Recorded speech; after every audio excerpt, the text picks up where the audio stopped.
We're excavating on private property in a quarry in northwestern Colorado at a very important site. In the background you can hear the blows of hammers and the movement of rock's layers at this quarry. Now this quarry has some very interesting features that appeal to us, and we return here again and again. The layers are minuscule, one layer after another after another. Many of these polystrate, that is the small fossils we find in them, run from one layer to another to another. All of these fossils are fragmented, but they're hundreds and hundreds of layers. You can see the horizontal ripple marks. Something incredibly powerful involving the forces of nature caused this to happen. Watch closely. We have volcanic sedimentation. That is hundreds and hundreds and hundreds. You multiply these by tens of thousands of times up the cliff face behind me. And you have vibration that causes sedimentation, vibration causing sedimentation and layers.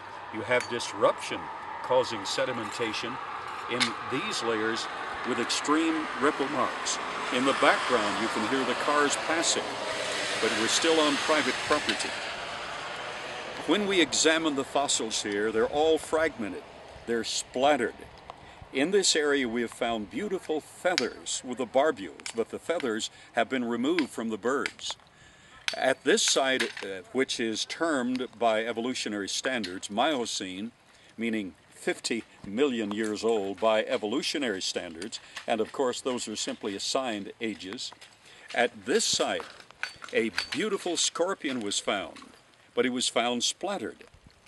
We've found mosquitoes and crickets, and we've found frogs, small frogs, and we've discovered in this area wings of insects, wasps, and bees. It appears that there's, number one, volcanic eruption. Remember, in the biblical record, the fountains of the great deep were broken up.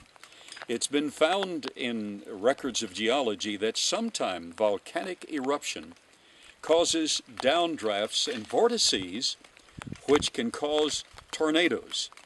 It appears that layer after layer after layer had tornadic activity and volcanic eruption activity. It appears that these, of course, run through at least 11 states and into Canada. So we have literally a global scale function taking place, with the splattering of and the fragmentation of the fossil material we have, and the ripple marks, and the tornadic activity, and the volcanic activity. The most plausible answer to this is activity during the worldwide flood of Noah's day.